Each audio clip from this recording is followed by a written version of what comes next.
আজকে আমরা বাবার থেকে টাকা নিয়েই ছাড়বো। হ্যাঁ, আর সেই টাকা দিয়ে আমরা তিনজন মিলে কক্সবাজার ঘুরতে যাব। ওয়াও, কত মজা হবে কক্সবাজারে। স্বপ্ন দেখা বন্ধ কর, আগে বাবার কাছে চল। হ্যাঁ ভাইয়া, চলো চলো। বাবা বাবা, কি হইছে? না বাবা, মানে আমাদের কিছু টাকা লাগবে। কি করবি টাকা দিয়ে? হ্যাঁ বাবা, কক্সবাজার যাব। হ্যাঁ বাবা, 3 দিনের জন্য। কি খালি আমার টাকা খরচ? আজকে মায়ের আছে তোদের কপালে। এই আইডিয়া কার? জলদি জলদি বল। ও, তাহলে তোর কাজ। আমি কি করলাম আঙ্কেল?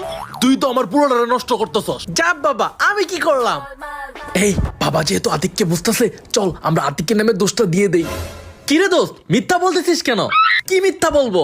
তুই তো আমাদের কক্সবাজার যাওয়ার প্ল্যান বললি গতকাল। হ্যাঁ ভাইয়া, আপনি তো গতকাল বললেন। হ্যাঁ ভাইয়া, এটা তো আপনারই প্ল্যান ছিল।